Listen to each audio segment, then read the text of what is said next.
राधे राधे दोस्तों, आप सभी का स्वागत है मेरे चैनल पर। और आज मैं आया हूँ गोवर्धन महाराज की परिक्रमा के लिए। भगवान के आशीर्वाद से एक बार फिर मौका मिला है परिक्रमा का।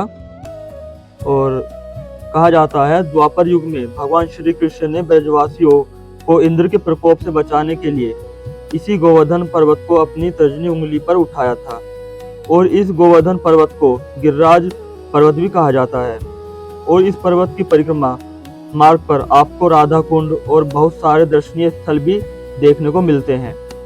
आज की इस ब्रजभूमि की यात्रा में हम गोवर्धन पर्वत के संपूर्ण 7 कोश यानी कि 21 किलोमीटर की परिक्रमा करने वाले हैं। और दान घाटी के बारे में कहा जाता है कि भगवान श्री कृष्ण गोपियों से दूध और दही का कर लिया करते थे, यानी कि टैक्स वसूला करते थे यहाँ पे, जिसे दान घाटी के नाम से जाना जाता है। और यहीं से हमारी परिक्रमा आरंभ होती है। सबसे पहले गिरिराज जी का दर्शन करते हैं और उनका आशीर्वाद लेते हैं। उसके बाद परिक्रमा शुरू करते हैं। परिक्रमा मार्ग के शुरुआत में आपको हनुमान जी यहाँ पर नजर आएंगे। राधे राधे दोस्तों, और आज मैं दोबारा गोवर्धन परिक्रमा के लिए आया हूँ और यहाँ से हमने परिक्रमा स्टार्ट कर दी है।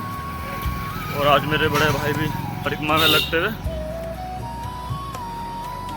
और हमारे दोस्त भी आज साथ ही दोबारा वही राधा रानी की कृपा से आज दोबारा मौका मिला है आने का। तो पूरी परिक्रमा करते हैं और आपको भी करवाते हैं, तो हमारे साथ बने रहिए वीडियो में। राधे राधे। और यहाँ पे 2 मार्ग बने हैं, एक कच्चा और एक पक्का। तो आप कच्चे मार्ग पे पैदल परिक्रमा कर सकते हैं। और अगर आप पैदल नहीं चल सकते तो यहाँ पे ट्रिया भी चलती हैं, तो आप ट्रिया से भी परिक्रमा कर सकते हैं। ये आपको 150-200 रुपये में पूरी परिक्रमा करवा देंगे। और ये शाम का मौसम था, सूर्य देवता के दर्शन। और ये साक्षी गोपाल जी, यहाँ की मान्यता है आप जो भी इनके कान में बोलोगे वो मनोकामना पूर्ण हो जाती है, और इसलिए इन्हें कान वाले बाबा भी कहा जाता है। और शाम का समय था, मैंने 6 बजे परिक्रमा स्टार्ट की थी। और यहाँ पे आपको जगह जगह बंदर काफी मिलेंगे, पर लेकिन यहाँ के बंदर वृंदावन वाले नहीं, यहाँ के शांत बंदर हैं। ना तो फोन छीनेंगे आपका और ना आपका चश्मा छीनेंगे।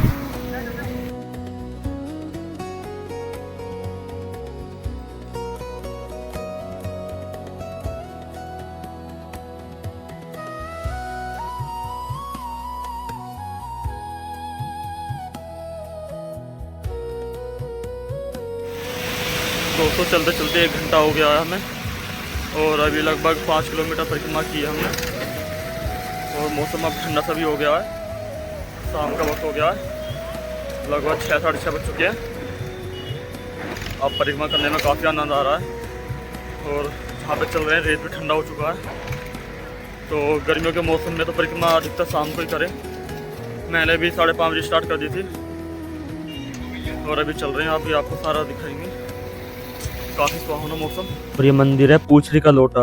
इसके बारे में कहा जाता है भगवान श्री कृष्ण के मित्र हैं जिनका नाम है मधुमंगल। ऐसा माना जाता है कि जब श्री कृष्ण द्वारिका जाने लगे तब मधुमंगल जी ने उन्हें वियोग में अन्न जल त्याग दिया था। श्री कृष्ण ने उन्हें वरदान दिया कि वे तब तक बिना खाए पिए यहीं रहेंगे जब तक कि वे वापस लौट नहीं आते।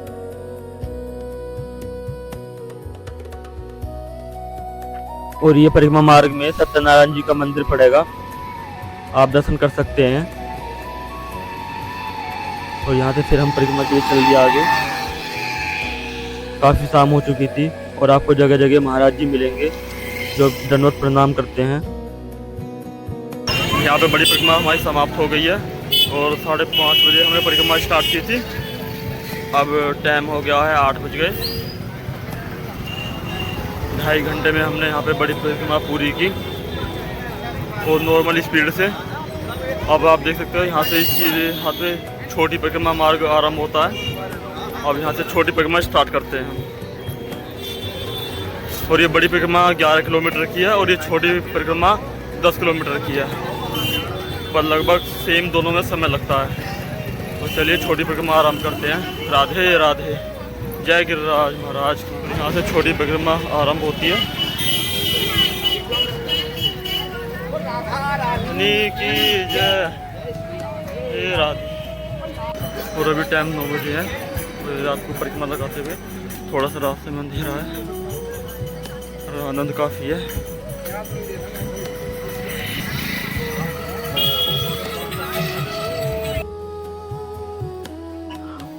और अब मैं आ गया हूँ श्री राधा कुंड पे। और राधा कुंड के बारे में कहा गया है कि श्री कृष्ण और राधा रानी के साक्षात प्रेम और उनकी लीलाओं का प्रमुख केंद्र है। राधा रानी और उनकी सखियों ने मिलकर श्याम कुंड के पास ही भूमि को अपने कंगन से खोदा और श्री कृष्ण ने अपने कुंड के पवित्र जल से उसे भर दिया। यह जल राधा कुंड कहलाया, जहाँ पर राधा रानी स्नान किया करती थी। और राधा कुंड और श्याम कुंड दोनों बिल्कुल पास पास ही हैं। 10:30 बज चुके हैं और अभी भी 3 किलोमीटर की हमारी बची है छोटी परिक्रमा। पैरों में थोड़ा सा दर्द तो होने लगा है और लगभग अभी आधे घंटे में परिक्रमा संपूर्ण हो जाएगी हमारी। फिर आपको दान घाटी के दर्शन करवाएंगे, तो बने रहिए हमारे साथ अभी।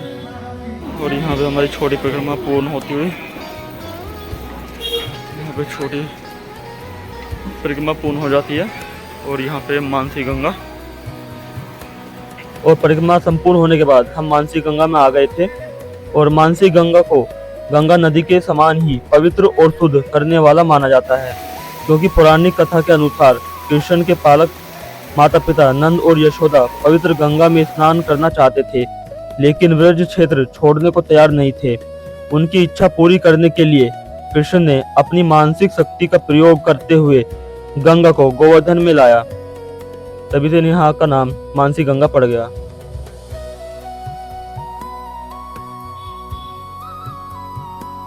और ये रात का दृश्य है मानसी गंगा का, काफी सुंदर दृश्य लग रहा है। और अब उसके बाद हम वृंदावन आ गए थे। यहाँ पे आप देख सकते हो मेरा वृंदावन, काफी सुकून मिलता है वृंदावन में आके।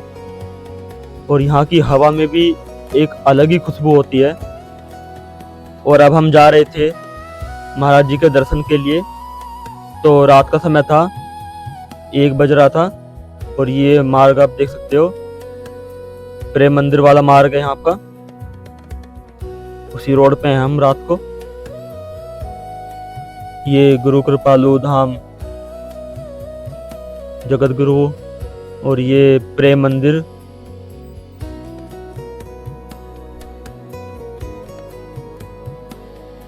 और रात को भी काफी भीड़ होती है भक्तों की।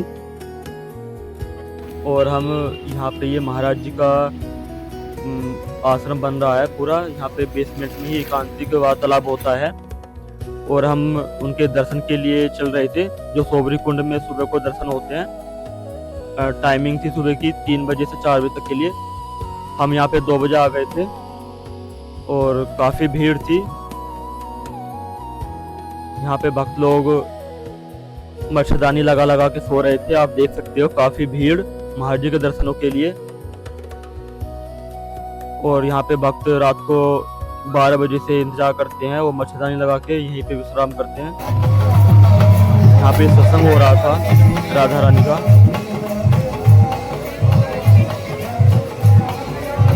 काफी दूर दूर से यहाँ पे भक्त लोग आते हैं महाराज जी के दर्शन के लिए।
और महाराज जी के काफ़ी अच्छे दर्शन हो गए थे हमारे, काफ़ी सुकून और शांति मिली। और अब दर्शन करने के बाद हम जा रहे थे बरसाना लाली जी के दर्शन के लिए, और अब वहाँ पे चल के आपको लाली जी के दर्शन कराएंगे।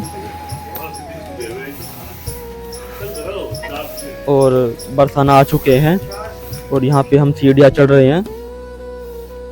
ये लगभग 300 साढ़े 300 सीढ़ियाँ के आसपास हैं और काफ़ी सुकून मिलता है बरसाना आके। एक अलग ही खुशी होती है लाली महाराज जी के दर्शन करने के लिए। और कहते हैं साक्षात जिसे राधा रानी बुलाती हैं वही बरसाना आ पाता है उनके दर्शन के लिए।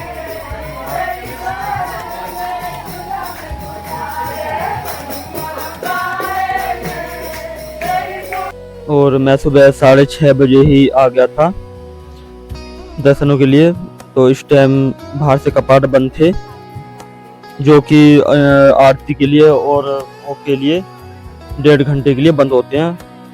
तो उन्होंने बताया कि 8 बजे दोबारा कपाट खुलेंगे। तो हमने यहीं पे इंतजार किया। और ये श्री लाली जी महाराज यहीं बैठ के राधा रानी का नाम लिया। और जब कपाट खुल गए तो मंगला आरती हो रही थी। आप भी मंगला आरती का दर्शन कर सकते हो।